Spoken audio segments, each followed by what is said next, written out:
A clear show of strength by Congress rebels, a group of prominent party leaders are attending public meetings today and tomorrow in Jammu. While officially this outreach has been dubbed as a part of felicitation of retired Rajya Sabha MP Ghulam Nabi Azad, the real intention, sources say, is to unite against BJP, a job Congress leadership is apparently failing to do. In fact, sources also add that such non-political platforms will be held across India in the coming days with the aim to rally progressive parties like Congress breakaway outfits. Remember, rebel faction of Congress comprises of Ghulam Nabi Azad and 22 congressmen who wrote to party chief Sonia Gandhi seeking an overhaul of the organization. In fact, Ghulam Nabi Azad, the former Rajya Sabha MP, is among of those rebel leaders currently camping in Jammu. And when asked about the rumors of him joining the BJP, Ghulam Nabi Azad said that he would have done so long ago if he wanted to.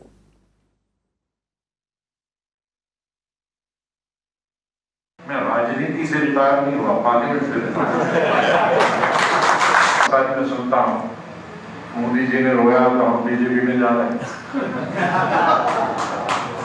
तब तो मुझे बहुत पहले जाना चाहिए, क्योंकि अटल बिहारी वाजपेयी जी मेरे घर में 80 से लेकर और जब तक वो फिजिकली चलने फिरने के काबिल न रहे, मेरी कोई ईद और दिवाली उन्होंने छोड़ी।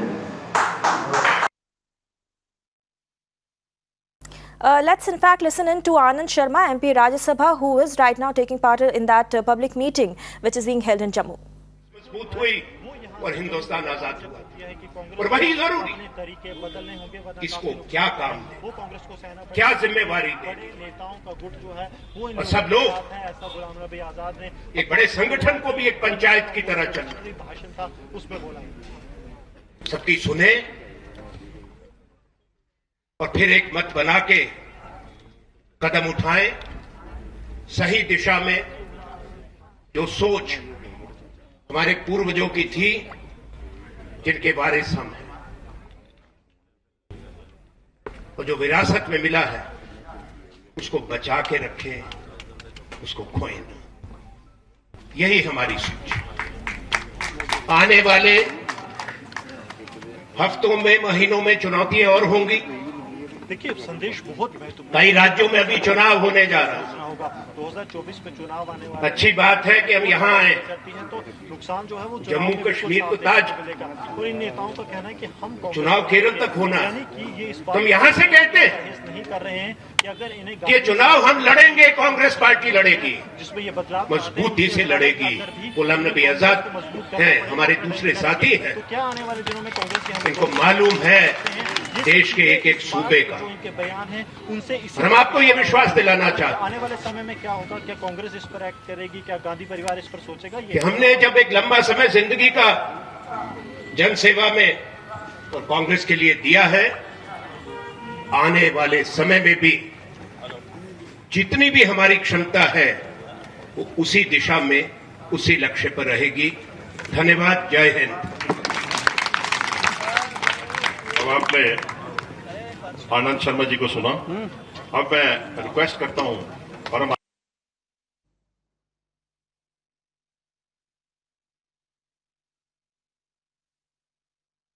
Right, that was Anand Sharma, who was speaking at that G23 public meet that is being held in Jammu. Remember, the rebel faction of the Congress party is right now holding a public meeting in Jammu, and a meeting will be held tomorrow also.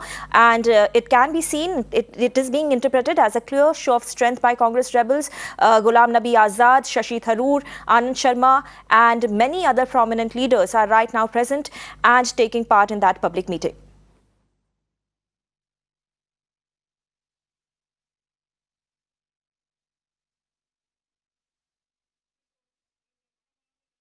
Right, and on the other side, you can see while the one faction of the party is upping the ante against the leadership of Congress, you can see Congress MP Rahul Gandhi right now campaigning in Tamil Nadu. He is currently in Thoothukudi. Earlier, he addressed a group of lawyers where he made some scathing remarks against the centre, and right now he is addressing a rally. He's doing a road show in Thoothukudi. And in fact, let's listen in to Bhupinder Singh Hooda, who's speaking in Jammu right now. उपस्थित मेरे बुजुर्गों, नौजवान साथियों व मातृशक्ति पत्रकार छायाकार बंधुओं, देखिए मेरे से पूर्व वक्ता एक से एक वरिष्ठ साथी सारी अपनी बात कह चुके हैं। मेरे समझ में नहीं आ रहा मैं कहां से शुरू करूं, क्या इन्होंने मेरे लिए छोटा जम्मू बोला, लेकिन जो मेरा तजर्बा है वो मैं जरूर बोलूंगा। आज हम यहाँ इकट्ठे हुए हैं आजाद साहब के उसमें सम्मान में आपने यह आयोजन गांधी ग्लोबल परिवार की ओर से। तो तारा चंद जी कह रहे थे, जो पूर्व उप मुख्यमंत्री हैं, कि आज ये समारोह जो है गुलाम नबी आजाद साहब के रिटायरमेंट की वजह से किया। कपिल साहब ने कहा कि गुलाम नबी को पार्लियामेंट से आजाद किया गया, इस वास्ते समारोह आए। देखिए, गुलाम नबी आजाद ना तो राजनीति से रिटायर हुए हैं और ना कभी पार्लियामेंट से आजाद होंगे। ये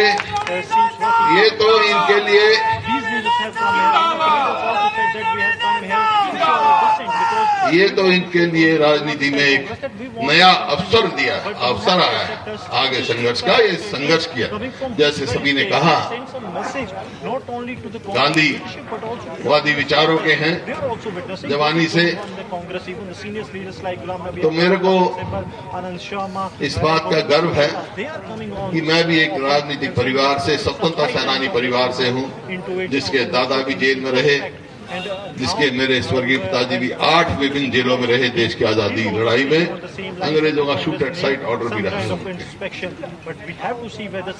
मैं कोई राजनीतिक परिवार में पैदा होकर भी कोई राजनीति में बहुत ज्यादा रुचि नहीं थी, लेकिन आज जो भी मेरी हस्ती है राजनीति, सक्रिय राजनीति में आया, तो उसके पीछे सबसे बड़ा सहयोग और साथ और समर्थन गुलाम नबी आजाद का रहा, क्योंकि ये उस टाइम यूथ कांग्रेस के अध्यक्ष थे। केवल राजनेता नहीं है, इंसान की इज्जत जब होती है जब अच्छा इंसान है। ये बहुत अच्छे इंसान हैं, बहुत अच्छे मित्र हैं, और राष्ट्रीयता इनके जिस्म में कूट के भरी है, नेशनलिस्ट है। ये इस वास्ते मैं इनका दिल से कदर करता हूं। देखिए, 2 पैमाने होते हैं अच्छा इंसान कौन, मैं समझता हूं, और उन दोनों पैमानों पर गुलाम नबी आजाद खड़े उतरे।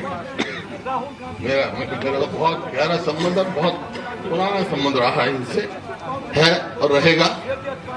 अच्छा इंसान वो है, आप इंसान के इर्द गिर्द देखो जिसके पुराने दोस्त होंगे, और अच्छा इंसान दूसरी पहचान उसकी ये है जो भी उसका सेवक हो, पुराना सेवक। तो आज आजाद साहब के जो इर्द गिर्द बैठे हमारे जैसे पुराने दोस्त हैं, और इसमें भी मेरे को संकोच थी जब से मिलान का भी थोड़े दिन पहले, 1.5 महीना नहीं हुआ होगा, 10-15 दिन पहले होंगे।